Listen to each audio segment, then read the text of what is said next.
Друзі, привіт!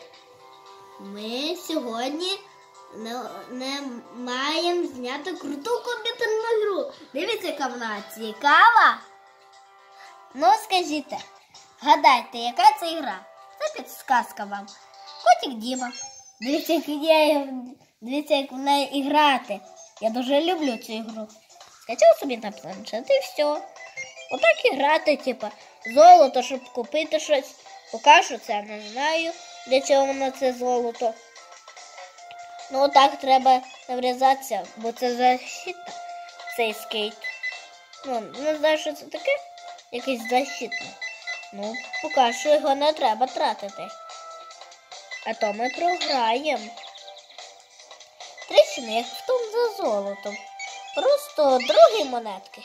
Другий самоліт більший. А ще то машини. Якщо на я вріжусь, то в мене скейт не буде. А то він мене має захистити, а то він мене захистить. Це ж защита. Ну, не знаю, що це таке. Ну, це защита. От так я і граю поки що. Ах, ти. Скейт потратити легко. А проіграти взагалі просто. Якщо хочете, я не люблю тут проіграти. Тут рекорди. То тяжко тут поставити рекорд. От ви теж любите там за золотом? Там за золотом в мене глюче. Так що я його на обзорі не хочу знімати, якщо він такий глюче. Тому ти розумієш, що ви хочете там за золотом. Він глюче, а це не глюче.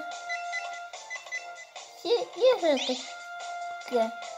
Якась ігра глюче, якась не глюче. Ну так. Ах. Ну проіграти то легко. Давайте заново починати треба тоді. Друзі, пока. Заходіть на мій канал, а ще на новий канал. Ну, заходіть на цих 3 канала. І я там вам розкажу багато чого. Ну, там всякі такі цікаві речі. А зараз прощаємося. Ставте лайки, якщо вам сподобався цей сьогоднішній обзор на комп'ютерні ігри. Я багато буду знімати. Пока-пока. І ставте лайки, то буде крутий обзор. Слідуючий буде, напевно, ще крутіший. Якщо ви так думаєте, а хочете крутий новий обзор, давайте наберемо цілих 2000 лайків. І буде новий обзор.